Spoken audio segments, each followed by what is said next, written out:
Saludos, buenas noches. Antes de comenzar, vamos a colocar la escultura que, como recordarán, aquellos que nos vieron ayer, nos trajo Cheiken Bakelo, el representante de la comunidad subsahariana en Asturias. Esta escultura vamos a colocarla, vamos a ser obedientes y vamos a ponerla donde nos indican los decoradores, que a fin de cuentas de esto son los que saben. Bueno, pues la colocamos aquí. Como recordarán, nos la trajo Cheiken Bakelo, un chico musulmán, pero musulmán de los que merecen la pena, no de estos otros que lamentablemente cuyas acciones bárbaras se están tiñendo de sangre Centroeuropa. Primero fue Madrid, después fue Londres y ahora es París. Vamos a continuar, ya que la vida sigue, y el mejor homenaje que podemos hacer a las personas que lamentablemente han perdido la vida a manos de estos asesinos es continuar haciendo lo que sabemos, de una manera mejor o peor, pero haciendo lo que sabemos y que las acciones criminales de estos bárbaros, bueno, pues no empañen la labor y la vida diaria. Eso sí, recordando siempre a las víctimas como se merecen.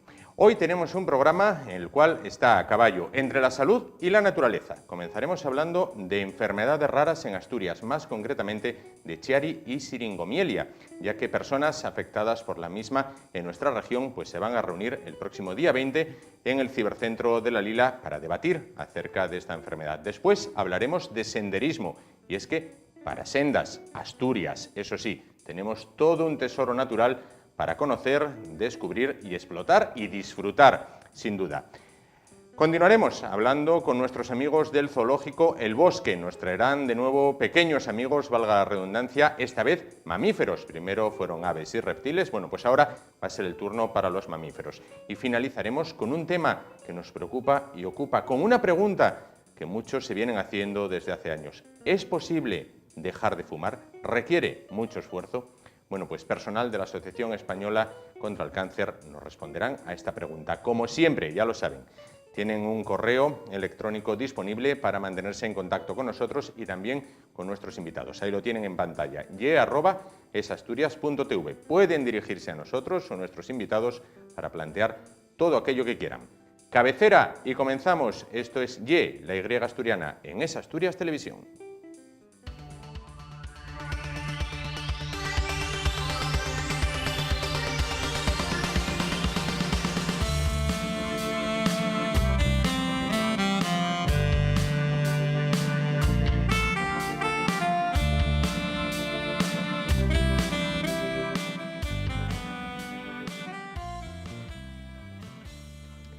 Comenzamos hablando de salud, los afectados por dos enfermedades raras en Asturias, las enfermedades de Chiari y Siringomielia.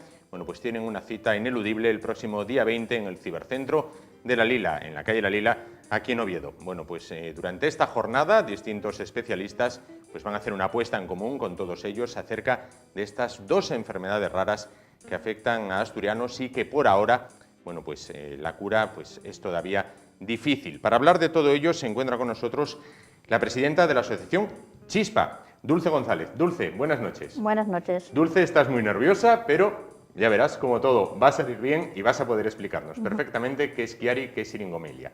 Lo primero vamos a explicar el nombre de la asociación, Chispa. Bueno, pues Chispa quiere decir Chiari y Siringomielia del Principado de Asturias. Habéis escogido un nombre bien bonito para una asociación, bueno, que agrupa a enfermos de estas enfermedades, de estas patologías consideradas raras. Vamos primero a definir, ¿qué es Chiari? Chiari es una malformación congénita, nacemos con ella. Es un problema de continente y contenido. La base del cráneo es demasiado pequeña y el cerebelo se descuelga hacia el canal medular, produciendo una herniación de las amígdalas cerebelosas. Que producen diversos trastornos y mucha sintomatología. Es un problema pues, es muy serio, en primer lugar porque el diagnóstico generalmente es muy tardío, de 5 a 10 años, en los que el afectado hacemos un recorrido por las diferentes consultas de la Seguridad Social, causando un gran gasto a esta, sin tener un nombre y apellido a lo que nos ocurre.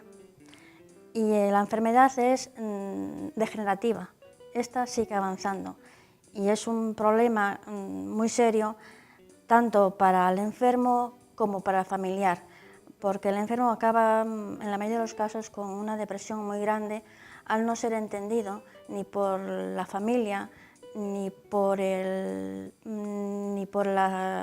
sistema sanitario, ni a nivel escolar, ni a nivel laboral, ni a nivel social. Entonces, va causando un decremento muy grande en el paciente. Se queda como aislado. Exactamente. Por si esta enfermedad era poco, en un 40% de los casos llega aparejada a la siringomielia. ¿Qué es la siringomielia? Pues generalmente un 40 o 50% de los casos una asocia a la otra. El Chiari, al no tener paso el líquido cefalorraquídeo, porque el canal medular está obstruido por el cerebelo, el líquido se cuela en el canal medular formando quistes de siringo. Claro. Esto destruye el centro de la médula y tiene cantidad de síntomas. Te va destruyendo los nervios periféricos, el paciente empieza a notar pues, que tiene siringomelia, pues que no siente calor y frío, tiene dificultades para caminar, vértigo, dolores de cabeza, problemas de deglución, incontinencia. Es decir, tenemos más de 100 síntomas que se manifiestan de forma intermitente. Unos en un porcentaje más alto y otros en un porcentaje más bajo. Claro. ¿Cuál es el tratamiento? Solamente tiene tratamiento quirúrgico. Generalmente, antes de llegar al tratamiento quirúrgico, solamente hay tratamiento para el dolor. Antiinflamatorios, antidepresivos. Y una vez te aconsejan hacer la cirugía, que es otro problema más que tenemos añadido, porque depende del cirujano que vayas, una vez tienes el diagnóstico, unos te aconsejan operarte rápidamente, otros no operarte. Entonces no sabes qué hacer. Claro. Es muy frustrante, porque después de estar años esperando a poner nombre y apellidos a lo que te sucede, después no sabes qué opción debes de tomar. Generalmente, cuando tienes la siringomelia, generalmente se suele una siringomelia importante, hay que operar. El problema es que... Claro, no te das, en ese momento te quedas un poco a expensas de lo que te diga el facultativo. Unos, como bien nos decías, bueno, pues te mandan a operar rápidamente, otros, supongo que quieren esperar un tiempo para ver, de qué manera puede evolucionar, y entonces ahí te quedas, mientras tanto, en ese stand-by en el cual la persona continúa sufriendo, me imagino. Sí, la persona sufre muchísimo porque no sabe qué decisión debe de tomar ni cuándo debe tomarla. Claro. Entonces, una vez te operas, los síntomas te quedan un 40% o 40% o 50% de los casos. Sí. No es que te operes y ya te quedes liberado de dolores. No, los síntomas te quedan. Y inclusive hay en ocasiones que hay que operarse hasta 2, incluso 3 veces. Incluso 3 veces, claro. Bueno, ¿cuántos casos hay en Asturias? Pues, por desgracia, no te puedo decir la cantidad de casos que hay porque nosotros somos una asociación con 70 afectados. Tengo más o menos unos 40 o 50 personas afectadas, más o menos controladas por las personas que me llaman por teléfono, claro, para pedir apoyo, información y divulgación. En Asturias se hizo el SIERA, el Registro de Enfermedades Raras, pero nuestra patología está sin codificar. Todos los Chiaris y siringomelias están metidos en el mismo saco, vamos a decirlo así, con las patologías cerebelosas. Claro. Entonces seguimos sin saber cuántos afectados hay en Asturias. Y ahora hay unas jornadas el día 20 en el Cibercentro de La Lila, donde las personas que acudan, ¿qué es lo que van a poder?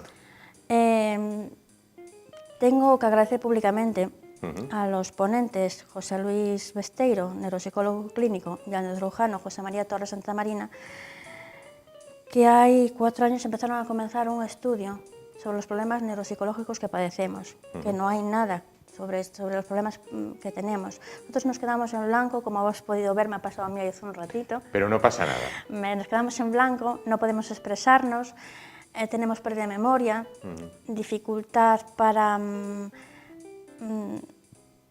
tenemos dificultad para expresarnos, tenemos mucha desorientación, dislexia. dificultad para contar el dinero. Y eso no está valorado, no se ve, es como vamos al sistema sanitario y es como, ¿qué me estás contando? Claro. Entonces ellos empezaron de forma totalmente altruista a hacer este trabajo.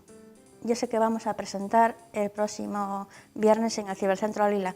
Para los afectados por estas patologías, para nosotros es súper importante, porque los dolores que convivimos con ellos diariamente son difíciles de llevar. Pero los problemas cognitivos son mucho más duros de llevar y mucho más duros de admitir y mucho más duros de sobrellevar.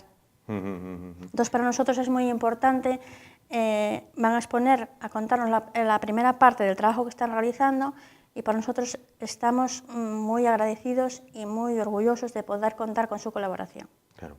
Bueno, por otra parte, la asociación, ¿qué labores realizáis? Pues la asociación trabajamos para agrupar, apoyar y informar a los afectados por estas patologías. Pues tenemos diversos programas de trabajo que realizamos anualmente. Tenemos programa de rehabilitación donde hacemos convenios con diferentes médicos rehabilitadores en diferentes localidades del Principado con el fin de que todos los socios tengan un punto cercano para acudir a rehabilitación, ya que nosotros padecemos contracturas crónicas. Tenemos un psicólogo donde mensualmente hacemos terapia de grupo, hacemos de forma gratuita sesiones individuales al paciente que lo necesita y también sesiones a domicilio, porque hay pacientes que ya no pueden caminar, claro, o hay pacientes que sí pueden caminar, pero su estado psicológico es muy malo, entonces hay que ir al domicilio.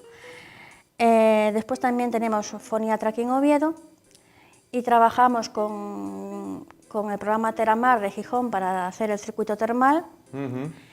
Y aparte tenemos que agradecer a COCENFE Asturias, que también a través de ellos tenemos el programa Mejora de COCENFE, que también hay logopedia y fisioterapia.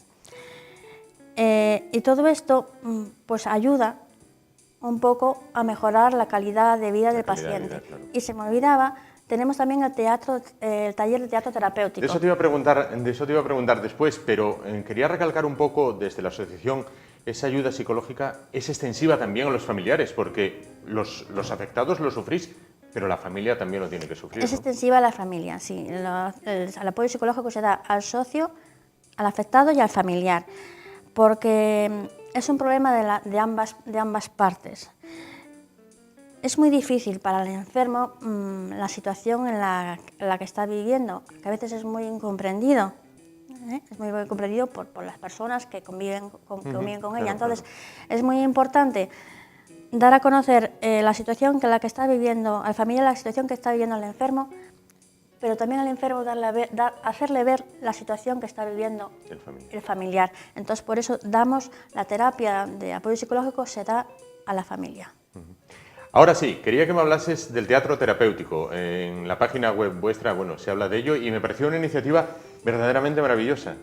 Pues el taller de teatro terapéutico fue una idea que surgió viendo teatro. Ajá. Y a mí me pareció maravilloso y se me ocurrió la idea y lo comenté en un foro que estuvimos en la Nueva España y tuvimos la suerte, a la que estamos muy agradecidos, de un médico de atención primaria del Centro Médico de Pumarín, José Manuel Martínez Vega, se ofreció a escribirnos las obras y él nos escribe las obras y es nuestro director de teatro. Y se nos ocurrió hacer este taller, porque en el teatro trabajamos la memorización. Nosotros tenemos mucho problema de memorización. Claro. Trabajamos la foniatría, tenemos problemas de vocalización, tenemos problemas de movilidad, el equilibrio. Tenemos muchos problemas de autoestima, de depresión. La gente se va aislando y cuando se da cuenta no tiene relaciones sociales ni con quien salir un fin de semana. Sí. Entonces, el taller, somos ahora mismo, creo que somos 13 personas las que participamos en el taller y es una maravilla como ves a la gente que va cambiando, que va mejorando, que su autoestima va subiendo y cómo cuando consigue subirse a las tablas, crece. crece personalmente, se le ve crecer. Y eso a mí personalmente me da una satisfacción muy grande ver a la gente cómo mejora con el taller de teatro. Y aparte que es muy divertido, se hace compañerismo. Entonces somos una pequeña familia, vamos a decir, de títeres, como decimos nosotros, pero somos una pequeña familia. Y surgió de forma así un poco sin pensar que íbamos a llegar a crecer tanto, y que el nivel de la gente que hace teatro es muy bueno. Ya nos lo han dicho ya en muchas ocasiones que era muy bueno, pero no porque seamos profesionales ni por... No, es la gana de hacer... La ilusión. La ilusión, la gana y la naturalidad. Y con mucho esfuerzo y con mucho trabajo, porque conseguir aprender los guiones nos cuesta muchísimo. Nos cuesta muchísimo, pero lo aprendemos, que eso es lo importante. Pues muy bien, Dulce, eres una valiente. Muchas gracias. Te quería comentar otro taller que también hacemos. Dime. Te quería comentar, hay un taller que hacemos que es el de salidas, que ahora que tenéis un tema de senderismo. Sí. Nosotros hacemos salidas también. ¿Hacéis salidas a la naturaleza? Sí, los fines de semana hacemos salidas a la naturaleza. Dentro de nuestras posibilidades y nuestra medida, porque hay gente que va con sillas de ruedas, hay gente que puede caminar menos, hay gente que puede caminar más, pero ahí hicimos la senda del fluvial del Piles, le hicimos la senda del Deva y lo hemos pasado de maravilla. Hombre, no es una senda como la que puede hacer otra persona, ¿me entiendes? Pero aunque tengas dificultades, tengas discapacidad, tengas dificultades de movilidad, con ganas, con ilusión y con esfuerzo, se puede hacer muchas cosas y mejorar la calidad de vida. Sin duda, Dulce, con ilusión y con esfuerzo, todo se puede. Te lo recalco, eres una valiente, sois unos valientes, continuar con esa terapia de los sueños, porque la vida es sueño, los sueños son, y el teatro, sin duda, os va a ayudar. Muchísima suerte y todo el éxito del mundo para la jornada del día 20. No fue tan difícil hacer la entrevista, ¿verdad? Para nada. Pues muchísimas gracias, Dulce, por estar con nosotros esta noche y acercarnos lo que es la realidad de estas personas que sufren Chiari y síndrome. Gracias a vosotros por dar divulgación a estas patologías y hacernos visibles a la sociedad. Por supuesto. Pues nosotros nos vamos un momentito a publicidad y después nos vamos a ahondar en el tema que nos comentaba Dulce. Nos vamos a la naturaleza a hablar de senderismo. 5 minutos como máximo y volvemos.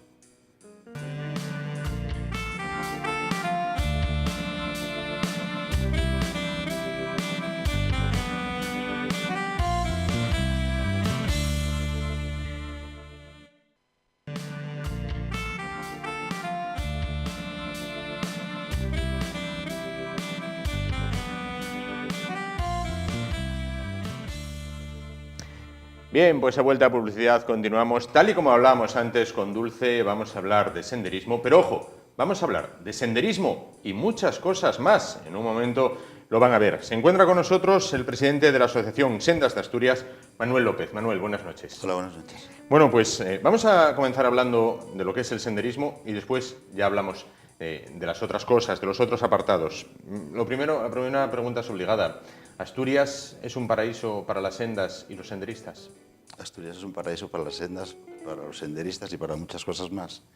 El problema es que no somos muy conscientes los asturianos de lo que tenemos y tampoco la administración hace mucho porque los asturianos sepamos cuidar y valorar lo que tenemos y ellos tampoco por mantenerlo en las condiciones que deben mantenerse.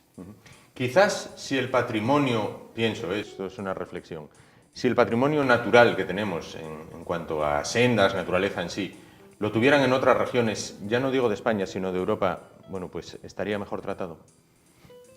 Siempre se dice que si lo tuviesen los catalanes o que si los tuviesen en otro país se les valoraría mucho más. Posiblemente, yo en concreto que viajo fuera de Asturias por más que nada a veces por conocer otros sitios de Europa que pudiesen tener una cierta similitud con Asturias en cuanto a cuestiones de medio ambiente, de senderismo, incluso de instalaciones. La verdad es que Asturias no tiene nada que envidiar, en cuanto a naturaleza e instalaciones. El problema es que no sabemos gestionar eso que tenemos, tanto la naturaleza como todos los equipamientos o los excesivos equipamientos que tenemos. Por otra parte, ¿está bien cuidado lo que tenemos? Es decir, ¿está en óptimas condiciones para la realización de estas sendas? En Asturias, desde la época de las vacas gordas, que fueron muy gordas. Fueron gordas, pero muy mal ordeñadas. Se dedicaron a construir y habilitar miles de kilómetros de sendas. Tenemos en Asturias casi 5.000 kilómetros de sendas. Se abrieron sendas por todos los lugares de Asturias. Y el problema no es el abrir las sendas, el problema es el mantenimiento. Y se abrieron sendas con vallas, con cantidad de áreas recreativas, de todo tipo de instalaciones, pero al paso del tiempo, como no hay mantenimiento, esto se va cerrando, las barandillas están caídas, está de todo derruido, y los equipamientos que se construyeron en torno a esas sendas pues están abandonados a la mayoría de los sitios. Entonces, sí, tenemos muchas sendas, tenemos muchos equipamientos, pero no basta con tener muchas sendas ni muchos equipamientos. Vale más tener menos, pero tener la capacidad de mantenerlos y gestionarlos bien. La asociación, ¿cuántos socios son? ¿Qué actividades promueven? Pues nuestra asociación somos alrededor de 100 socios. Posiblemente ya pasemos de los 100, ahora mismo no lo sé. No tenemos más socios porque no tenemos capacidad de gestión. Nosotros tuvimos que, a principios del año pasado, cerrar la entrada de socios porque es bastante atractivo para personas de una determinada edad por el tipo de actividades que hacemos. Y como no tenemos esa capacidad, tuvimos que decir, de momento no vamos a admitir más socios. Las actividades que hacemos son pues estas que le estoy diciendo. Salimos a caminar. Nuestra asociación empezó a funcionar en 2011 como tal. Nosotros la constituimos un grupo de amigos que veníamos desde hace muchos años saliendo al monte preocupados por la situación de abandono y sobre todo al inicio de la crisis, que en 2007-2008, cuando empezó esto de la crisis, nos empezamos a preocupar por la situación. Y en el 2010, que fue cuando decidimos constituir la asociación y la legalizamos en 2011, pensamos que qué podíamos hacer nosotros para colaborar en la salida de la crisis, de la que no salimos todavía. Y se nos ocurrió, por un lado, hacer un estudio de todos aquellos equipamientos que nosotros denominamos despilfarros, al que dedicamos todo el año 2011 y 2012, hacer un estudio y de saber lo que realmente teníamos, porque ni siquiera la propia administración sabía ni sabe al día de hoy todo aquello que tiene, todas esas infraestructuras que tiene cerradas y mal infrautilizadas. Y eso es el año 2011 y 2012 lo dedicamos a eso, y el 2013 lo dedicamos a presentar propuestas y alternativas a esos espacios. Más de 160 edificios o locales cerrados en Asturias que no tienen ningún tipo de uso, y algunos lo tienen, pero no es el uso para el que fueron concebidos. Y nosotros fuimos presentando propuestas a los ayuntamientos y a la Administración del Principado para muchos de esos edificios o de esas instalaciones. No para todas, porque es imposible presentar propuestas, por ejemplo, para la piscina de Tineo, que costó 6 millones de euros y allí está muerta de risa, o el Hospital de la Fauna, que costó 5.300.000 euros y lo están comiendo las sebes. Entonces, sí, hablaba usted de 5.000 kilómetros de sendas y ¿cuántos millones en despilfarro? Nosotros tenemos valorados 1.400 millones en despilfarros en Asturias. 1.400 millones. ¿Se dirigieron a las administraciones? ¿Hubo alguna respuesta? Bueno, respuestas las hubo, pero como suele ocurrir en estas cosas, los políticos suelen actuar como el perro del hortelano. O si no se les ocurre a ellos, pues como si no existiese. Si les das las propuestas, o bien las reconvierten y las hacen propias, o bien no les hacen caso. Entonces hubo ayuntamientos que sí hicieron caso de algunas propuestas, pero fueron respuestas a salto de mata. El problema es que se responde todo a salto de mata, no hay estudios de viabilidad. Nosotros pedimos que se saquen a concurso esos locales, esos espacios, esas fincas, que tenemos fincas muertas de risa de la administración, que se compraron para hacer grandes proyectos. Me recuerdo, aquí en Oviedo concretamente, tenemos una finca en el Alto del Ranco que se le pagó a la familia Massaebut más de 3 millones de euros por ella y está muerta de risa y que la podían utilizar gente para cultivarla o para algún tipo de iniciativa. Y fincas de ese tipo las tenemos repartidas por Asturias unas cuantas, en Llanes, en la zona de los Oscos, por todos los sitios hay fincas que se adquirieron para grandes proyectos. Covadonga, para hacer el teleférico, un elevador al santuario, y ahí está muerto también 3 millones y pico de euros, y cosas por el estilo, sin entrar en el metrotren o instalaciones por el estilo. Casos que conocerá, como por ejemplo el flamante parque periurbano que se iba a realizar en la zona del Naranco, iba a englobar Oviedo, Llanera, Siero, o sea, aquello iba a ser... Sí. Eso fue se quedó en nada. El cuento de la lechera. Eso fue para justificar la compra de una finca a la familia Masabeu, que pagaron más de 3 millones de euros por ella, y está allí, los edificios que había pues ya se vinieron abajo y la finca está llena de sebes, y hay muchos jóvenes que les gustaría tener un sitio donde poder cultivar algo y poder buscarse algo la vida, y están pagando rentas o teniendo que comprarlo o no pudiendo hacer nada. Y eso hablamos de las fincas, pero hay locales que ocurre lo mismo. Tenemos grandes espacios cerrados, no podemos permitirnos tener, por ejemplo, la azucarera de Pravia, un edificio emblemático en el que se invirtieron más de 4,5 millones de euros, y allí se está entrando al agua y sin ningún tipo de uso, y bueno, y hasta 160 puedo seguir enumerándoles por todos los sitios, por todas las comarcas de Asturias, y eso sigue ahí y no sabemos hasta cuándo. Nosotros el próximo año intentaremos volver otra vez a recordarlo. Es decir, ustedes actúan como fiscales de lo que hay. Sí, bueno, intentamos actuar como fiscales porque los fiscales en Asturias se pusieron a la venta. Nosotros presentamos a la Fiscalía un conjunto de demandas denunciando estos despilfarros, y como es cierto que el despilfarro no se considera delito penal, quitaron de encima un expediente de más de 600 páginas diciendo que no había delito porque era una mala praxis política, pero no había delito. Cuando lo presentamos justo cuando habían derribado 2 edificios en Asturias que nunca se llegaron a abrir, uno en Corbera y otro en la Cuenca, uno de más de 1,5 millones de euros y el otro de casi 1 millón, y no pasó nada. No pasó nada porque dicen, no es delito el despilfarro. Citaba usted el caso de la azucarera de Pravia. Quizás infraestructuras como esa, donde se invirtieron tantos euros, ahora querer ponerlas en marcha conlleva otra nueva inversión. Bueno, depende de lo que se pretenda hacer. Nosotros para la azucarera de Pravia en concreto habíamos presentado un proyecto, una propuesta, que era que Asturias tiene unas condiciones naturales para dedicar espacios al cultivo de frutos rojos, de frutos, por ejemplo, el arándano, la frambuesa y frutos por el estilo, y considerábamos que la azucarera de Pravia era un edificio que reunía todas las condiciones por el espacio, por la ubicación, por muchas cuestiones.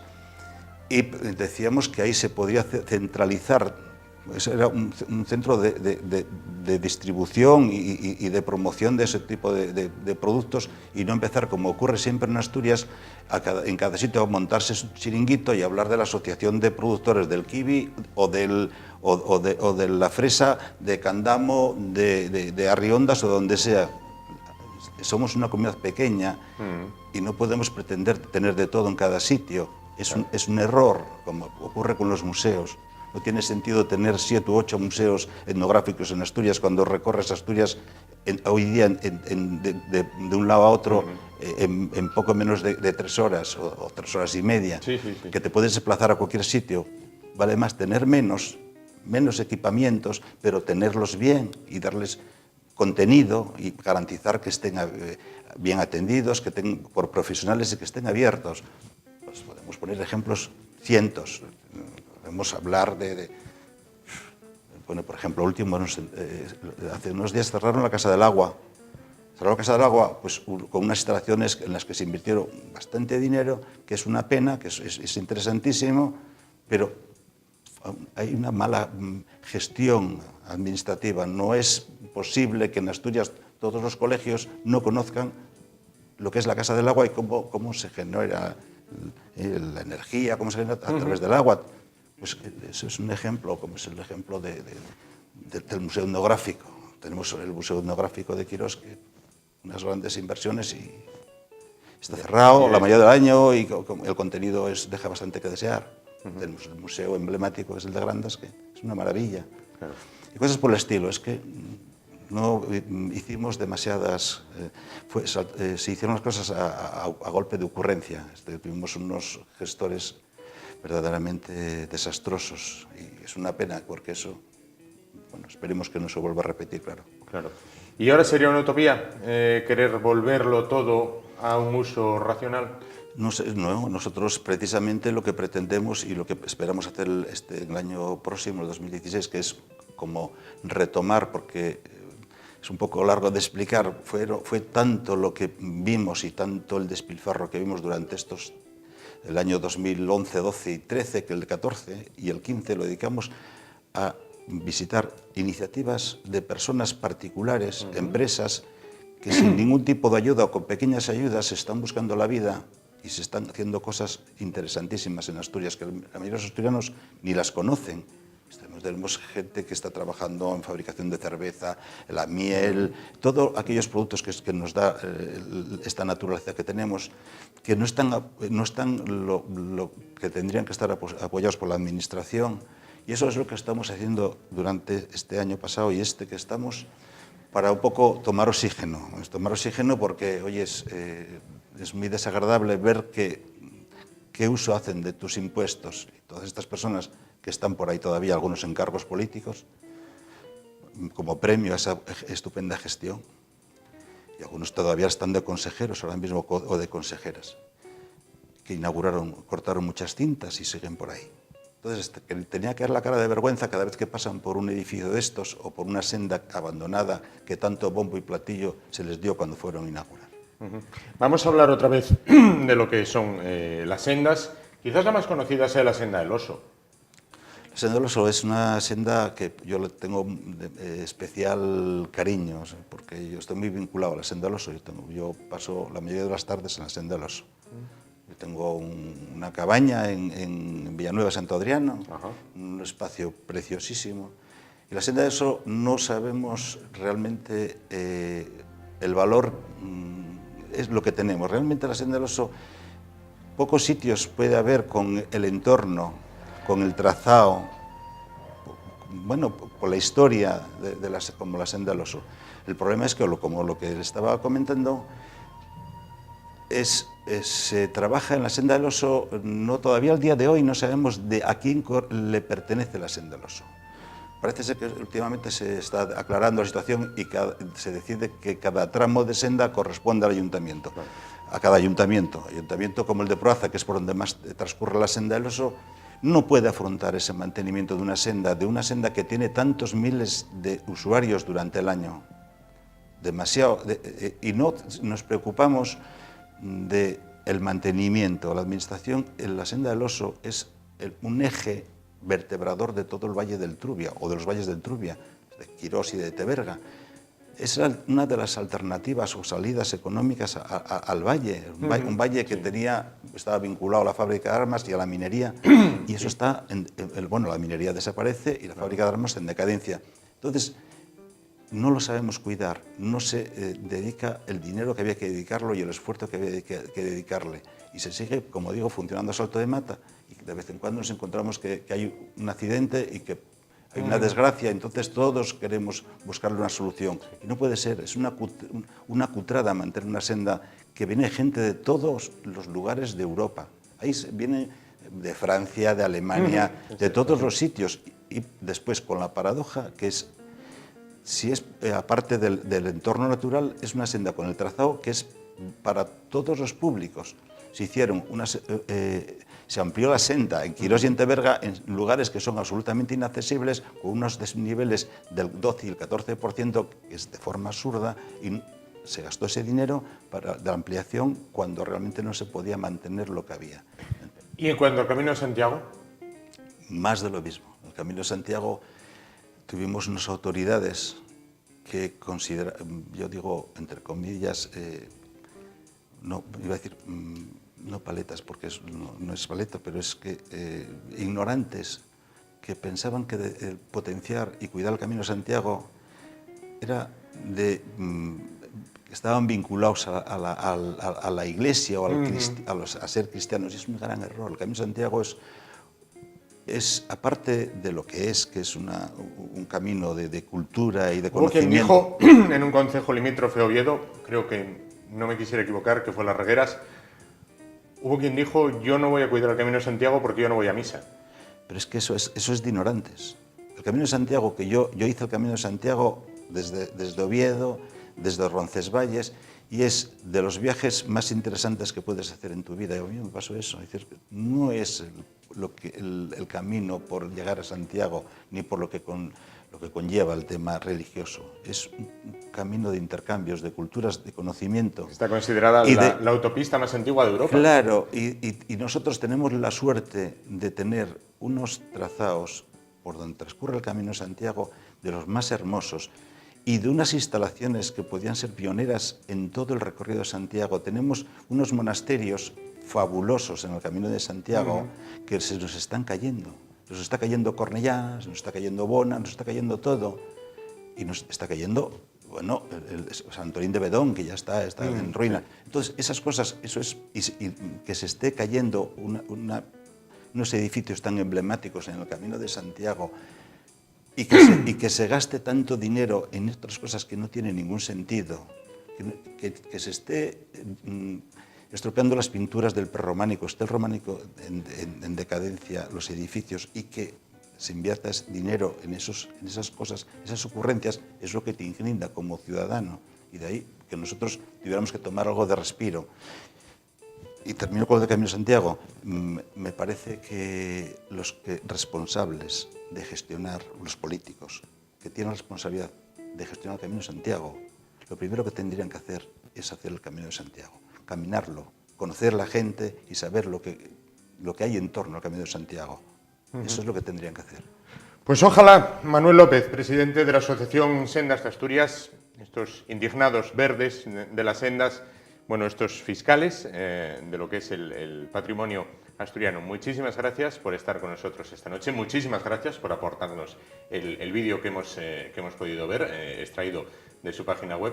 Y le invitamos a que continúe con nosotros, a que vuelva otro día para decirnos que las cosas van mejor, para decirnos que, bueno, que ya se han puesto manos a la obra y que el patrimonio asturiano, pues como pasa con estos monasterios, no se desmorona, porque a fin de cuentas son fragmentos de nuestra historia. No se vaya, porque vamos a continuar con un tema que tiene que ver con el senderismo en su acepción más natural. Se trata de la orientación. En este caso, como siempre, continuamos con nuestro compromiso con las personas afectadas de sordera, con las personas sordas, las que se expresan mediante la lengua de signos española, en este caso en lo que tiene que ver con la orientación, más concretamente con la brújula.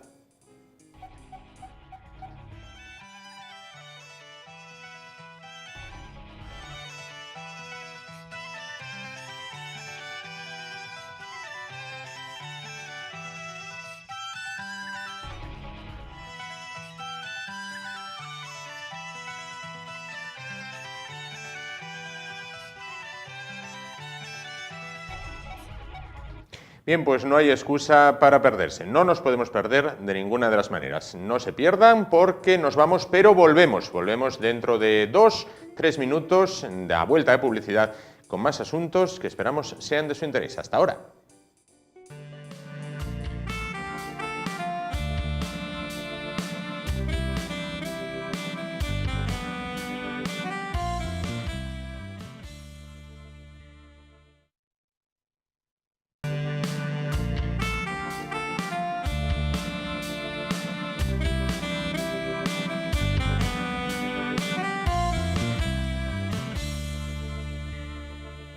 Bueno, pues ya estamos de vuelta, ya han pasado los anuncios de la publicidad y como todas las semanas vamos a recibir a nuestros amigos del Zoológico El Bosque. El Zoológico El Bosque, ubicado, como saben, en Oviedo, más concretamente en San Esteban de las Cruces.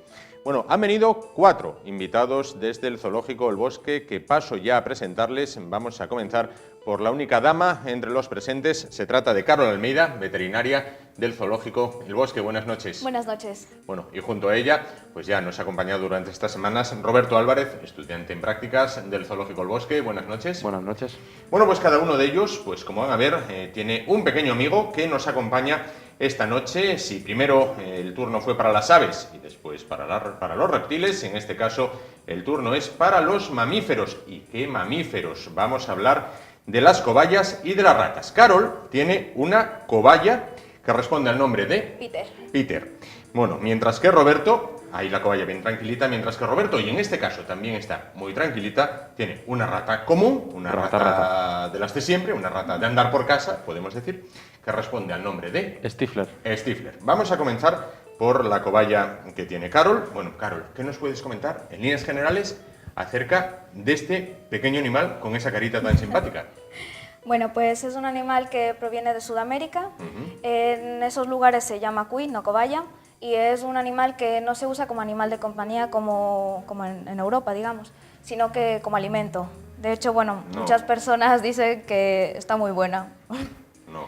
Bueno, yo la he probado, de verdad, porque hay que probar todo en esta vida. No, mira, no te puedo creer. Pero bueno. ¿Comiste algo tan bonito como con esa carina que pone así, con esa naricina que saca así tan Sí, esos hombre, hocicos es que cuando la ves así, pues no te apetece, pero es que no la ves así, ya la ves en el plato. Bueno, claro, en el plato. Viéndola después ya de mascota, teniendo, pues hombre, ya te echa un poco para atrás, la verdad, volver a probarla. Bueno, allí comida, y nos decías de comida de la rica, y aquí mascota. Sí, cambió bastante los lugares. De hecho, son animales que los tenían allí como alimentos, se tenían solo fuente de alimento, y las trajeron a Europa como mascotas para lo que son, vamos, gente de buena posición, pero solo mascotas, nada de alimento, vamos, no se contemplaba ese uso, vamos. Se utiliza en Europa como mascota, pero a pesar de ser mascota hay que tener una tenencia responsable, ¿no? Sí, hay que tener mucho cuidado, no es un animal que por el hecho de que no tenga, digamos, una actividad que a la vez ahora está súper tranquila, se la puede tener de cualquier manera, necesita varios cuidados, al igual que cualquier tipo de animal. Entonces hay que tener los conocimientos básicos, por lo menos, para tener su tenencia, vamos. ¿Viene de Sudamérica y se adapta bien al clima europeo? Sí, la verdad es que sí. Nosotros, por ejemplo, en el bosque la tenemos, vamos, todo el año está afuera, no están metidas en instalaciones con techos o con casetitas con calefacción, nada, vamos, están al aire libre. Y aguantan muy bien todas las temperaturas. O sea, que se han adaptado bastante bien. En cuanto al mantenimiento, bueno, por ejemplo, las personas que la tienen en casa, ¿es muy costoso o...? Bueno, más o menos. A ver, tenemos que tener en cuenta que hay que darle una alimentación que sea equilibrada y además de ello también mantenerle una buena cama y que a la vez es su cama y también parte de alimento, como es el heno. Entonces, más o menos el heno, bueno, puede ser un poco costoso dependiendo la calidad que le des, que lo recomendable es un heno de buena calidad, que además les puede ayudar a tener un buen tránsito intestinal, que son problemas frecuentes en las cobayas, y además de ello también te puede ayudar a lo que es el desgaste de los dientes, que suelen ser problemas también muy frecuentes. Entonces es aconsejable comprarle un heno de buena calidad y normalmente estos precios no es que te cuesten 1 euro, 2 euros, te puede costar un poco más. Pero bueno, la verdad es que tener un animal es lo que tiene, ¿no? Que asumes las consecuencias de ello. Oye, cuéntame un poco, ¿cómo es la experiencia de ser veterinaria en el Zoológico El Bosque? Con tantos animales, tantas especies tan distintas. La verdad es que estoy muy a gusto, la verdad. A ver, yo en la universidad en realidad lo que te enseñan sobre todo son pequeños animales, perro, gato.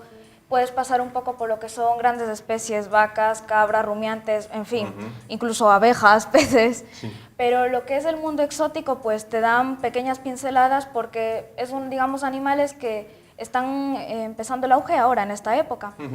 Entonces, bueno, yo decidí estar allí en el zoológico porque quiero encaminarme sobre todo a los exóticos y la verdad es que estoy fascinada porque ves especies que día a día no las ves, como puede ser lemures, los primates o los puercoespines, y conoces más sobre ellos, tanto su etología como los métodos de tratamiento que puedes haber visto en pequeños animales o en grandes especies y aplicarlos y ver las similitudes y diferencias que hay, ¿no?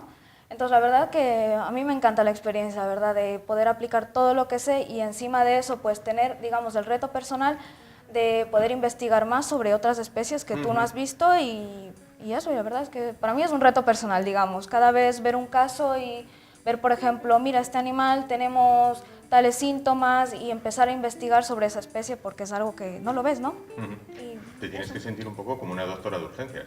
Sí, más o menos, la verdad, porque cuando no es algo tienes que mirar otro y venga, a correr a buscar información porque, por ejemplo, de un primate, bueno, puedes más o menos asimilarlo, pero si te viene un lémur o un puercoespín ya o un mapache es como, uy, madre. O una boa constrictor, o una serpiente del maíz, ejemplo. o Una rata. real, o una rata, como la que vamos a ver a continuación. Carol, ¿esta cobaya o estas cobayas son siempre así de tranquilas? Las hay de todo, la verdad. Normalmente, Esta a ver, está tranquila, suelen ser tranquilas, la verdad. Por ejemplo, cuando tú normalmente las sujetas suelen ser tranquilas. A lo mucho te pueden emitir chillidos o intentar escapar, pero normalmente se suelen quedar quietas. Eso sí, cuando las ves ya que están en el suelo, pues sí, te vienen un poco y echan a correr, vamos. Pero normalmente son animales muy tranquilos y muy listos, la verdad, ¿eh? Yo tuve una, de hecho, y No la que normalmente... No, esa no. Esa ya era mascota de casa. Tuve una y, bueno, la tuvimos entre varias compañeras del piso cuando estaba estudiando y era súper lista, vamos, no habíamos tenido ninguna de nosotras una cobaya y era un animal súper listo que en cuanto te veía ya empezaba a chillar o te veía con la bolsa de heno o con el pimiento que les encanta y empezaba a chillar, o sea, la verdad es que son muy simpáticos. No hay que confundir nunca con los hámsters. No se parecen. Claro, para nada. Bueno, pues vamos a dejarte, Carol, ahí con la cobaya un poquito ahí súper tranquila. Esta sabe que no la van a comer, entonces mira No, qué esta no.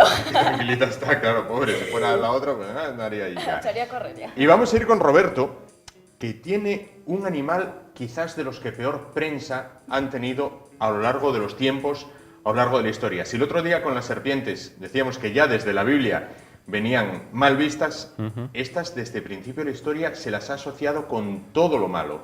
Sí, sí, Digo bien, ¿no? Sí, sí, efectivamente. De hecho, bueno, ha sido uno de los animales más problemáticos, ¿no?, para el ser humano, precisamente por el tema de las enfermedades, ¿no? La peste bubónica que todos conocemos, que acabó con casi un tercio de la población mundial, ¿no?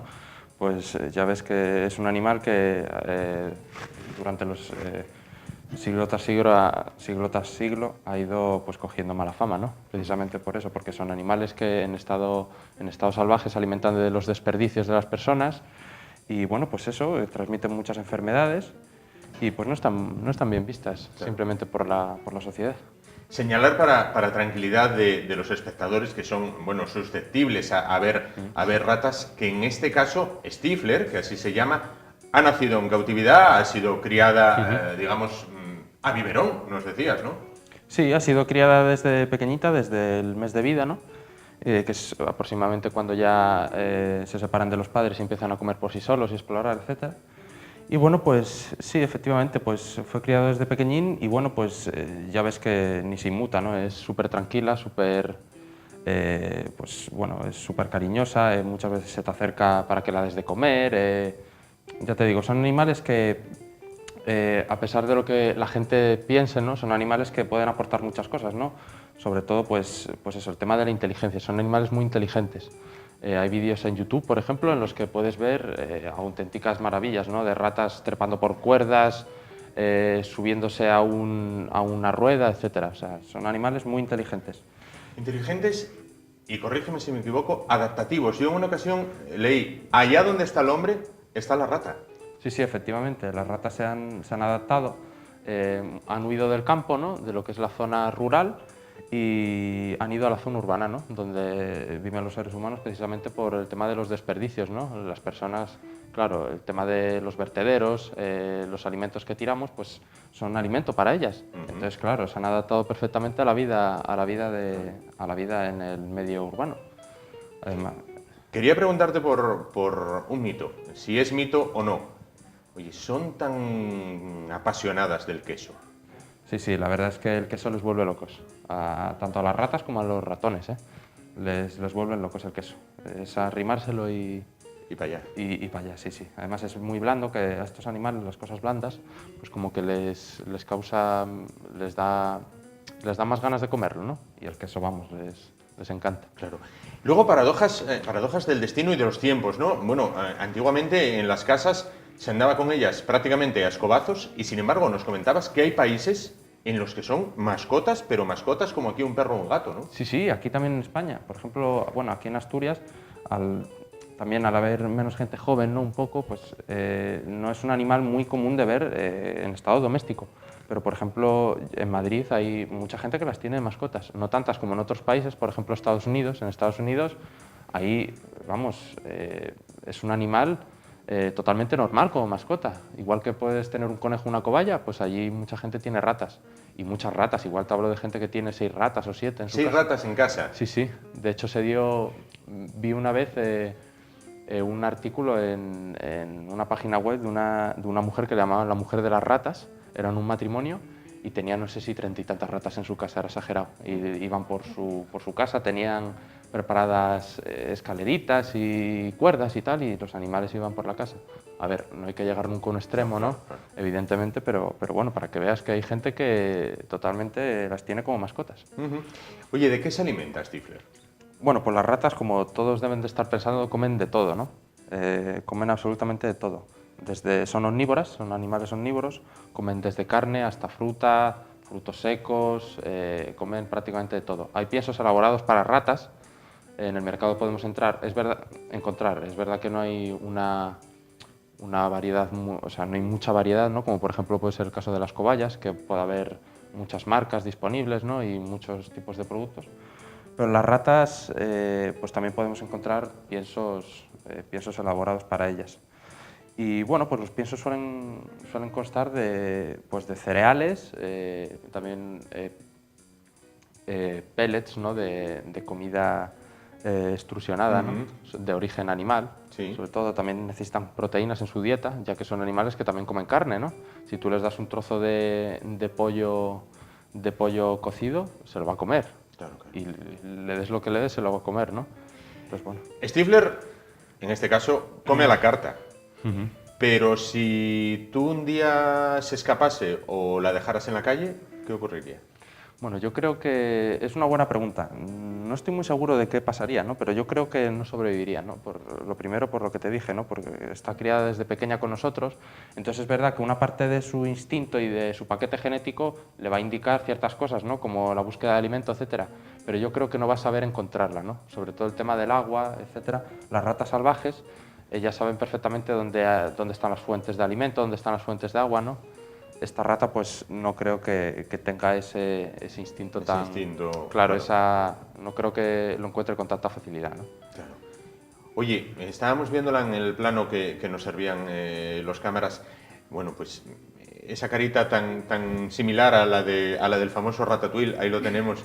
Vamos, ahí se parece a Remy, el de la famosa película. Vamos, es guapísimo viéndolo ahí en tu mano, pero a mucha gente les choca, ¿no? Les da como repulsión, ¿no? Claro, efectivamente, yo creo que es un poco por el tema cultural, ¿no? De que las personas pues tienen asociada a la rata como ese animal de alcantarilla, ese animal guarro, sucio, que transmite enfermedades. Y bueno, pues en parte es verdad, ¿no? Las ratas salvajes que viven entre nosotros en las calles, etcétera, son animales que transmiten enfermedades y efectivamente, son animales pues ciertamente repulsivos un poco, ¿no? Porque no son animales agradables, no son conejitos que están por el campo, etcétera. Entonces, bueno, pero es verdad que en estado doméstico, pues bueno, podemos ver un poco su lado más sensible, ¿no? Su lado más de animal doméstico, ¿no? Igual que no es lo mismo un conejo salvaje, ¿no?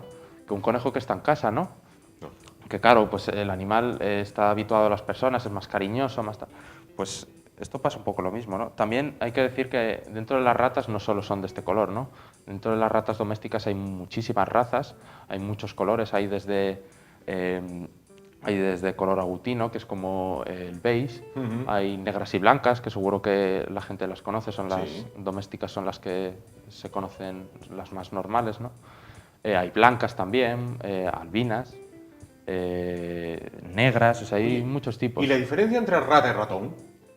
Bueno, pues principalmente que el ratón es mucho más pequeño Y ya está, yo creo, ¿no? Porque luego el tema de los hábitos, bueno, el ratón quizás es más de hábitos campestres, ¿no? De hábitos de campo. rurales, sí, de campo, básicamente.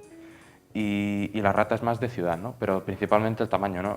Las ratas rondan entre los 280 y los 721 gramos aproximadamente, ¿no? Sí. Esta, por ejemplo, pesa medio kilo. Medio kilo. Medio kilo. Pero ya te digo, hay ratas, sobre todo las salvajes, suele haber ratas más grandes. Y bueno, los ratones, pues ya te digo, son mucho más pequeños. Vamos a hablar ahora con los dos. Bueno, se acerca la época de Navidad, se acerca la época de los regalos, lo que hablábamos antes un poco con Carol y la cobaya. Bueno, concienciar un poco a los padres de que estos animales, tanto estos como otros muchos que tenéis en el zoológico, no son juguetes, ¿no? No, efectivamente los animales ni muchísimo menos, no solo las cobayas o las ratas, ninguno son juguetes, ¿no? Son animales y son seres vivos y merecen un respeto y un mantenimiento, evidentemente, ¿no? Pedir a la gente que nos regale a los animales así, vamos, como si fueran, ya te digo, peluches, porque los animales, pues, efectivamente, lo que digo, necesitan cuidados y necesitan cariño y bueno, pues un poco concienciar a la gente de que tengan tendencia responsable y ya te digo, que tengan la responsabilidad, si van a adquirir un animal, que tengan la responsabilidad y el compromiso sobre todo, de que lo van a cuidar y de que le van a prestar la atención necesaria, ¿no? Por ejemplo, el caso de lo que dijo Carol antes, ¿no? De las cobayas. Pues bueno, las cobayas mucha gente las compra desde chiquitinas, pues mira, se la voy a regalar a mi hija o a mi hijo, etcétera. Y claro, luego el animal crece, etcétera, y ya cuando pasan unos años y ya se han cansado de la cobaya, del juguetín, pues ¿qué hacen? Pues acuden a nosotros. En el mejor de los casos. En el mejor de los casos. Y se deshacen de ellas porque hay protectoras que se basan fundamentalmente en estos animales, ¿no? En cobayas, en conejos, en ratas incluso, en petauros, en chinchillas, en animales, en micromamíferos en este caso, pues que la gente se deshace de ellos y muchas veces los sueltan al parque directamente. De hecho, hay anuncios, hay gente que amenaza con que regala este conejo y si no lo suelta al parque, ¿eh? Yo he visto anuncios de esos exagerados y de repente vas por el parque sacando al perro y ves un conejo por ahí. Claro, claro. Entonces, claro, es tendencia responsable y un poco de sensibilidad, ¿no? También, ¿no? Un poco de sensibilidad con ellos. Aparte de eso, deberían también, antes de comprar un animal, es importante saber que, bueno, va a ser una compañía, digamos que para los niños principalmente, ¿no? Que son los animales, las personas para las que se compran principalmente lo que son animales pequeños. Pero como padres es importante conocer todos los cuidados y además de eso que es un animal que va a llegar a crecer, ¿no? Y tener también en cuenta los dolores que puede desprender, todas las consecuencias que van a venir después, como puede ser, por ejemplo, las épocas de celo, que pueden ser un poco más molestos, o de hecho que en cuanto empiezan a crecer, pues el olor de lo que son sus defecaciones o su orina, pues es bastante fuerte. Claro. Y además de eso tienes que sacarla a hacer ejercicio, no es del animal pequeño que cuando lo compraste, pues bueno, estaba ahí en un pequeño, la sacabas, pero claro, empieza a ser más grande, te empieza a ensuciar todo lo que es del salón, casa, y claro, te deshaces de ellas. Entonces es importante conocer sobre todo los hábitos de estos animales o, por ejemplo, lo que puede ser una rata que tiene hábitos nocturnos, que va a llegar la noche y no te va a dejar dormir o cosas de estas, ¿no? Entonces es muy importante conocer para luego no tener que, bueno, a nosotros no nos importa cuidarlas, ¿no? Pero la idea no es esa, tener que cuidar animales que gente abandone. La idea es que la gente sea consciente de que al adquirir un animal estás adquiriendo una responsabilidad, no tanto como un niño, digamos, pero es como un hijo tuyo prácticamente, ¿no? Entonces es muy importante conocer de eso y que a los niños, sobre todo que ahora vienen los Reyes Magos, pues no empezar a pedir estas cosas que son muy bonitas, pero necesitan muchos cuidados. Pero tienen una responsabilidad con ellos. Si vas a adquirir un animal, por lo menos infórmate, porque muchos vendedores que no informan, directamente dicen déjate el dinero, llévate el animal y yo me desentiendo totalmente. Vale. Entonces también... Oye, quería hablaros un poco del zoo El Bosque. Al margen de las visitas escolares, al margen de poder darse una vuelta por allí y ver las distintas especies, también hay la posibilidad de pasar una jornada en el propio bosque, ¿no? Sí, tenemos un área recreativa, ¿no? Una zona como de recreo, en la que hay pues, distintos merenderos, entonces la gente ahí pues, puede llevar su comida, ¿no? Y cuando llegue la hora de comer pues, se puede sentar tranquilamente, además tenemos también sombrillas y en el caso de que haga mucho sol o llueva o lo que sea, pues tiene ahí una zona estupenda para comer, un bocadillo, lo que sea. También tenemos máquinas expendedoras, Claro. entonces, bueno, para la disposición de las personas, ¿no? Así que, bueno, tampoco es solo ver y marchar, ¿no? Claro, También claro, puedes claro. quedarte Claro. el tiempo que necesites y hay zonas de descanso, ¿no? Sí, sí, sí, Para sí. los niños también. Pues nada, una opción perfecta. Ir, visitar a los animales, que como decía yo el otro día, los chavales o los niños pequeños los pueden ver en Dora la Exploradora y poco más, verlos de cerca, ver lo bonito que puede ser incluso hasta una rata común, que puede ser bien bonita. Mírala, ahí está. Mira, Todos mira. tienen su lado bonito. Todos tienen el lado bonito, pero Incluso bueno, una rata, Mira, ¿cómo mira, está? mira cómo mueve el fociquín ahí. Sí, sí, Ahí, mira, ahí, ahí, además, ahí. mira, la estoy acariciando ahora por las orejinas Claro. y no sé si no enfocará la cámara, pero mira. Ahora irá. Aguanta ahí, mira, que se te queda. Uy, que se te queda. Se me queda Que se totalmente. te queda dormida. Ahí la tenemos. Ahí, mira, ahí se durmió. Ahí Fíjate, se como durmió. un animal. Stifler. ¿Quién iba a decir que un animal así, no? ¿Quién te iba a decir? Date cuenta, Se queda, fíjate, ¿eh? Date cuenta. Toda la vida pensando que las ratas eran lo peor y ahí lo tienes. Y también comentar un poco antes Sí. de nada que si la gente va a adquirir un animal, que pediría sobre todo que la gente en vez de comprarlo, ¿no?, en una tienda de animales, contemplar la posibilidad de adoptarlo, ¿no? Por ejemplo, hay muchas organizaciones, muchas ONGs, ¿no?, que buscan que tienen en adopción animales de este tipo también, ¿no? No solo perros y gatos, también cobayas o incluso ratas, conejos y animales, pues que en vez de ir a una tienda y gastarte el dinero en un animal que ya tiene el futuro asegurado, Sí. pues bueno, pues por lo menos informarse y ver si puedes salvarle la vida a un animal de estos, ¿no? Porque ya te digo, hay muchísima gente que se deshace de ellos, por lo que te digo, y pues claro, hay que a ser posible que se pueda adoptar en vez de comprar y fomentar la compra compulsiva, ¿no? Sin duda. Pues Roberto Álvarez, estudiante en prácticas del Zoológico del placer. Bosque. Carolina Almeida, veterinaria del Zoológico del Bosque. Muchísimas gracias por Gracias, estar con Ángel. nosotros esta noche, por traernos a estos dos micromamíferos. Me quedé con la palabra que dijisteis antes. Y nada, la próxima semana nos vemos y a ver qué nos podéis... Sorpresa, sorpresa. Exacto, a ver qué sorpresa nos podéis mostrar. Muchísimas gracias por estar Gracias con a ti nosotros. también. Nosotros nos vamos a publicidad y en un momento afrontamos ya la recta final del programa de hoy. Ahora volvemos.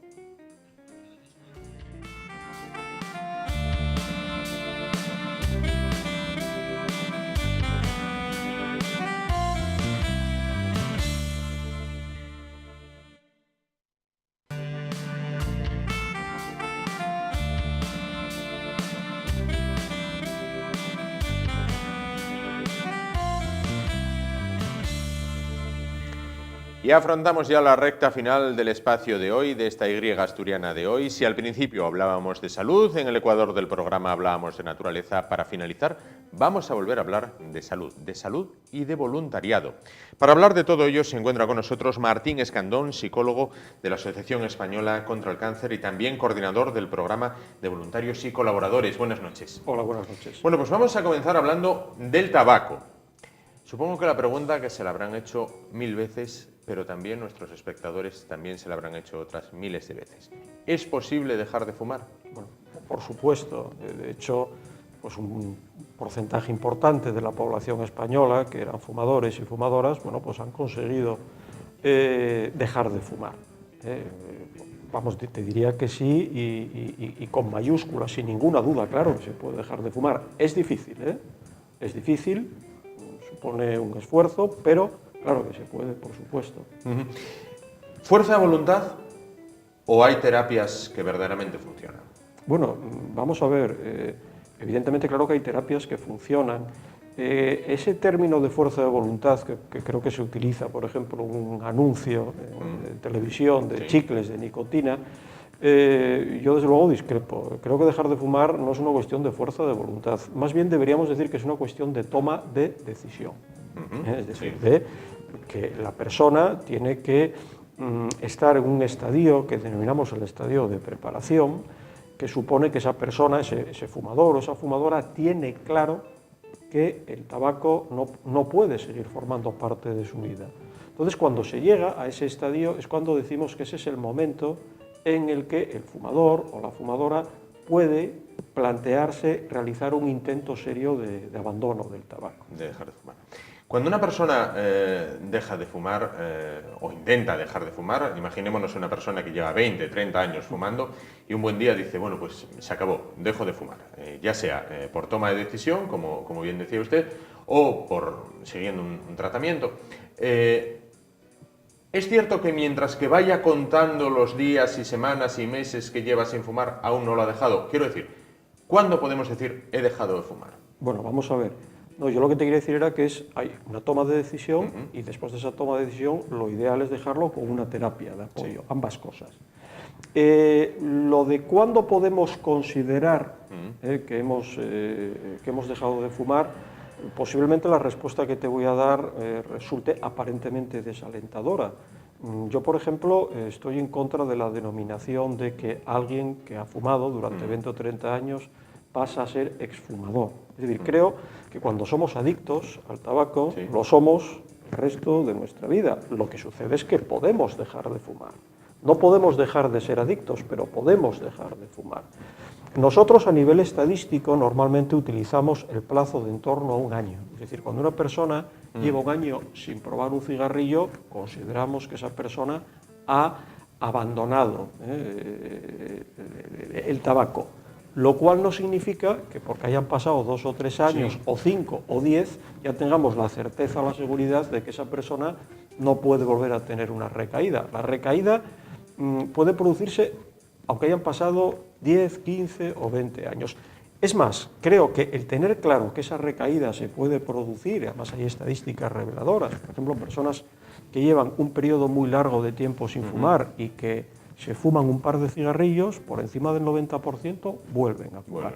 Por eso el matiz es importante. Yo en los talleres y en las terapias que doy siempre les digo a la gente, vamos a ver, tienes que tener claro que puedes dejar de fumar, pero tienes que tener claro que en un momento determinado fumarte un cigarrillo es extremadamente peligroso porque seguimos siendo adictos. A mí cuando alguien me dice, ¿tú eres exfumador? Digo, no, yo soy un fumador que no fumo. De la misma manera, por ejemplo, que nunca oímos decir a alguien que es exalcohólico o exalcohólico, dice, no, yo no me tomo un vino porque soy consciente de que tengo un problema con el alcohol. Mitos. ¿Dejar de fumar engorda? Bueno, vamos a ver, esa es una verdad a medias. Es decir, el tabaco tiene un componente anorexígeno. Fumar un cigarrillo antes de una comida da cierta sensación de saciedad. Por otro lado, el consumo de una cajetilla al día supone un gasto en calorías de unas 150, 160 calorías, bueno, no es gran cosa, es un yogur.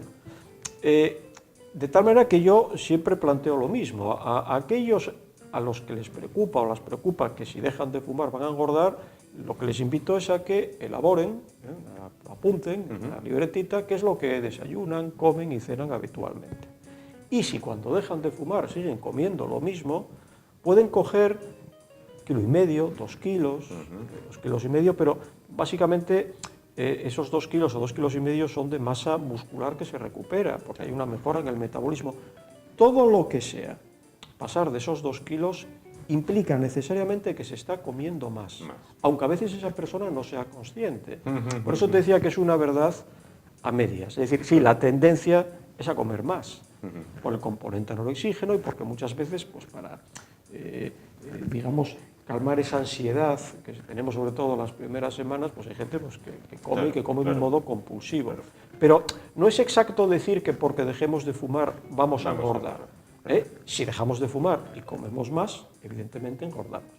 Por otra parte, hace un par de años se puso bastante de moda el cigarrillo electrónico. ¿Qué? ¿El cigarrillo electrónico bueno, qué? Pues el cigarrillo electrónico yo creo que lo que buscó desde el primer momento era el vacío legal.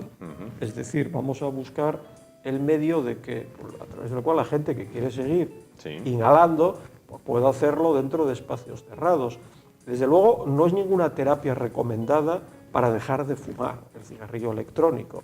Y de hecho, yo recuerdo que hubo una fiebre de tiendas que abrían. Que a mí realmente cuando lo veía la verdad es que me daba mucha pena, porque decía esto va a durar 2 días. Entonces mucha gente, a lo mejor que se había quedado sin trabajo al principio de la crisis, le calentaron los cascos con lo de tú monta esto y yo sabía que eso iba a ser flor de un día. Evidentemente, el cigarrillo electrónico no se conocen exactamente sus efectos a nivel de salud. No es, desde luego, una terapia ni un método de apoyo para dejar de fumar. E insisto que yo lo que creo es que desde un primer momento lo único que se buscaba era opciones para que alguien pudiese seguir inhalando dentro de espacios cerrados. Vamos a hablar de datos o de cifras incluso. En Asturias, el consumo de tabaco, ¿por encima, por debajo de la media española? Estamos, la última vez que yo tuve acceso al dato, en la última encuesta que hubo de salud aquí en Asturias, estábamos un pelín por encima de lo que era la media a nivel nacional. O sea, sí, no recuerdo la cifra exacta, pero si a nivel nacional era 26,8, aquí estábamos en 27,2%. Bueno, un poquito por encima. Posiblemente eso tiene también que ver con que la sociedad asturiana es una sociedad muy envejecida. Entonces, bueno, pues hay mucha gente, cuando hablamos de el núcleo, el gran grupo de fumadores, bueno, pues normalmente es gente de entre 20 y 60 años. Bueno, pues hay más aquí, pues a lo mejor que en otras comunidades autónomas, y eso posiblemente sea lo que explique esa pequeña diferencia a nivel porcentual. Y en cuanto a sexos, más las chicas, hablo de jóvenes, más las chicas que los chicos. Actualmente sí. Actualmente estamos hablando de que la edad de inicio en el consumo de tabaco se ha adelantado, incluso hace unas décadas, empiezan a fumar en torno a los 13 años, y sí, ahora mismo fuman más las chicas. Pero hay algo incomprensible. Actualmente hay muchísima información al alcance de los jóvenes acerca de lo maligno que es el tabaco y de todas las consecuencias dañinas, nocivas que acarrea. Es decir, hace años, bastantes años, en tiempos de su abuelo o del mío, llegaba un momento que incluso era algo cultural que su padre le llegara y le diera una cajetilla de tabaco y le dijera, toma, fuma, o dinero, toma, para que fumes, porque era algo como el hombre que no fumaba era raro que no fumase. Actualmente hay muchísima información de lo dañino que es el tabaco y, sin embargo, continúan fumando e incluso a edades más tempranas. Bueno, vamos a ver, evidentemente ahora hay muchísima más información, lo que pasa es que la información, si uno no la busca, no accede a ella. De hecho, pero están las cajetillas, están bueno, esas... no, lo que pasa es que ese tipo de mensajes que aparecen en las cajetillas, yo siempre pongo el mismo ejemplo. Esto es como cuando vas a ver una película y hay un monstruo. Una buena película de terror, el monstruo no lo ves, o lo ves poco hasta el final. Si nada más que empieza la película te ponen el monstruo, cuando llevas media hora viéndolo, pues te puede parecer hasta guapo. Entonces, esos mensajes de las cajetillas uno se acostumbra y es que deja de verlos, literalmente. Yo lo que te quería decir es que, por ejemplo, yo muchas veces cuando voy a dar charlas sobre el tabaco, me gusta preguntar, una de las primeras cosas que hago es preguntar a la gente que está allí, que por favor levanten la mano los que sean fumadores y fumadoras. El 80% de la gente que va a charlas sobre el tabaco son personas que no fuman. Lo lógico es pues que si hay una charla sobre la pesca con mosca, pues vaya la gente que pesca con mosca. Pero bueno, con el tabaco sucede eso, es decir, que información hay muchísima, lo que pasa es que la gente no quiere acceder a ello. Imagínate, por ejemplo, que en televisión, una televisión como la vuestra, se dicen los datos del número de personas que mueren todas las semanas a causa del tabaco en España. Bueno, esto a lo mejor sería un experimento sociológico interesante para hacer en televisión. Yo creo que la reacción de la gente sería de protesta. Es decir, la gente os llamaría diciendo, oye, yo estoy cenando tranquilamente en mi casa y no tengo ganas de que me digáis que han muerto a lo largo de esta semana 800 personas en España a causa del tabaco. Puede ser. La percepción del miedo es subjetiva siempre. Y entonces, aunque hay información, ojo, debería de haber más. Es decir, yo antes de entrar digamos, en el programa estábamos hablando y yo te decía que no nos estamos gastando realmente mucho dinero en campañas de prevención. Habría que gastarse bastante más para concienciar a la gente. No obstante, yo lo que creo es que información hay mucha, pero generalmente los fumadores y las fumadoras rechazan esa... no quieren acceder a ella. Una buena terapia para dejar de fumar a grandes rasgos. Bueno, yo llevo 20 años haciendo la misma con pequeñas variaciones. La terapia o las terapias, en primer lugar, para que tengan un porcentaje de éxito importante, hay que hacer un cribado, es decir, hay que saber a quién tiene que ir dirigido. Y antes hablaba de que las terapias van dirigidas a fumadores y fumadoras que están en la fase de preparación, es decir, las terapias van dirigidas a personas que tienen claro que quieren dejar de fumar. Sí. O sea, es absurdo que una persona que no tiene claro que quiere dejar de fumar se apunte a una terapia. Posiblemente no lo deje. La premisa básica o fundamental es que tenga claro que quiere dejar de fumar. Es decir, solo se puede ayudar a aquel que quiere ser ayudado. Yo creo que en todos los órdenes de la vida. Entonces, en el tabaco no es una excepción. Claro. Básicamente, tú puedes intentar ayudar y trabajar con una serie de técnicas que tenemos a aquellas personas que tienen claro que quieren dejar. Para convencer a la gente o concienciar a la gente de que dejen de fumar, bueno, pues hay charlas, hay documentales y hay, bueno, pues otro tipo de herramientas o instrumentos, pero las terapias o los talleres de deshabituación al tabaquismo exclusivamente deben ir dirigidas a personas que tienen claro que quieren dejar de fumar y que se comprometen a hacer un intento. Bueno, no a dejar, a intentarlo, al menos. A intentarlo. Martín Escandón, cuando le llamé hace unos días para hablar de esto del tabaco, me habló usted de un programa que me pareció muy interesante, que es el programa de voluntarios y colaboradores. Cuéntenos. Bueno, vamos a ver, en la Asociación Española contra el Cáncer, hace 4 años, se decidió poner en marcha el programa de voluntariado. Los programas de voluntariado de la asociación llevaban funcionando en España varias décadas, pero aquí en Asturias, por una serie de problemas, no se había decidido ponerlo en marcha. Bueno, entre otras cosas porque poner en marcha un programa de voluntariado como los que tenemos nosotros, que requieren formación específica, bueno, pues es un proceso arduo y laborioso. Entonces, nosotros básicamente tenemos 2 tipos de programas de voluntariado, lo que llamamos un voluntariado asistencial, que es con pacientes oncológicos y familiares, y luego hay un voluntariado dirigido a la población en general. El voluntariado asistencial, que suele ser en el que casi todo el mundo piensa, bueno, pues nosotros aquí tenemos varios programas en marcha. Tenemos un programa de voluntariado hospitalario, en el UCA llevamos funcionando desde hace ya casi 3 años, vamos, como se dice ahora, vamos progresando adecuadamente, nos ha pillado el traslado, la problemática laboral, pero bueno, tenemos un grupo ya bastante importante de voluntarios. Consiste básicamente el voluntariado de la asociación en el UCA, bueno, tenemos en el UCA, en Cabueñes y en el San Agustín, consiste en sustituir un poco el papel del familiar directo, cuando no está disponible, es decir, es acompañar, entretener, hacer de guía hospitalario.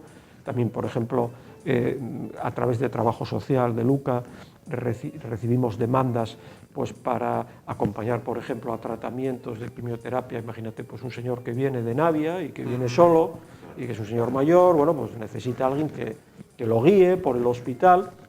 Entonces, yo creo que es una necesidad cada vez mayor porque cada vez hay más gente que está sola. Pero pregunto yo, hay veces que tienes que ir con un familiar y vamos a ser sinceros, hay veces que te cuesta. Vives en una vida muy ajetreada, ¿no? Que tengo que llevar al niño no sé dónde, que tengo que ir a trabajar, que tengo que ir aquí, que tengo que ir allá y tal.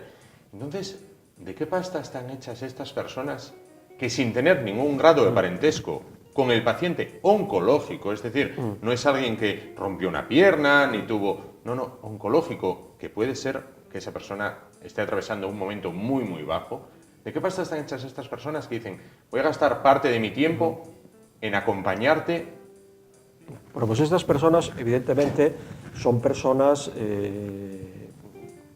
excepcionales en muchos aspectos. No obstante, para llegar a ser voluntario en el hospital de la asociación hay un cribado previo, es decir, hay una entrevista inicial, esa persona tiene que hacer un curso de acogida y esa persona luego posteriormente tiene que hacer el curso específico de voluntariado en el hospital. Ahora, afortunadamente, tenemos ya voluntarios y voluntarias con experiencia que acogen a los nuevos, a los que van llegando, se van parejas, pero yo desde luego lo que te puedo decir es que no deja de sorprenderme, y esto no lo digo, digamos, por echarles flores, la inmensa calidad humana de los voluntarios. Es algo realmente excepcional y que en el día a día, porque ya, bueno, claro, llevamos unos años juntos, bueno, a mí la verdad es que me ha hecho recuperar parte de la fe que había perdido en el ser humano. O sea, veo que hay gente que realmente es excepcional. No obstante, es una actividad gratificante, ¿eh? Es decir, a veces la gente piensa que es algo terrible o extremadamente duro. No digo que no haya a veces situaciones concretas, pero bueno, normalmente es algo muy gratificante, ¿eh? La sensación cuando ellos te dicen, bueno, pues he vuelto muy contento para casa hoy porque me dio la sensación que esa persona con la que he estado, bueno, pues la he ayudado un poquito. Eso es algo muy gratificante. Pero bueno, no solamente tenemos en el hospital, tenemos también a domicilio, tenemos un piso de acogida que se cede gratuitamente a personas que vienen de áreas, digamos, de las salas de Asturias a ponerse tratamientos de larga duración y se les cede una habitación, tienen que venir acompañados por un familiar. Hombre, este piso es para gente también que está en una situación económica de una manera precaria, pero no solamente eso, no solamente eso. Pues Martín Escandón, todo el ánimo del mundo para continuar con ese programa de voluntariado, porque nos recuerda que los ángeles no solo están en el cielo, sino también caminan por los pasillos de Luca, de Cabueñes, de San Agustín y de esos pisos. Muchísimas gracias por estar con nosotros, por acercarnos, bueno, lo que es el peligro del cáncer, en la parte mala, y en la parte buena, bueno, la asistencia de esas personas que son héroes anónimos, que viven en nuestros propios portales y que podemos coincidir con ellos en el ascensor y que no llevan capa ni van por ahí, bueno, alardeando que son superhéroes. Muchísimas gracias por estar con nosotros esta noche y acercarnos lo que es esa realidad del voluntariado y lo que es también la triste realidad del tabaco. Muchas gracias, un placer. Y nosotros llegamos así, con esa buena noticia, con esa gente que existe y que acompaña a otras personas prácticamente sin conocerlas de nada, que los acompañan en esos momentos difíciles. Llegamos así con ese buen sabor de boca al final del programa, recordándoles que mañana de nuevo volveremos a estar con ustedes en un día un tanto especial y que les aconsejamos no perderse. Gracias por su atención, gracias por acompañarnos en este Y. Recuerden que pueden seguir conectados con nosotros en ese correo electrónico del programa y@esasturias.tv, ahí lo tienen en pantalla. Gracias por su atención y muy buenas noches.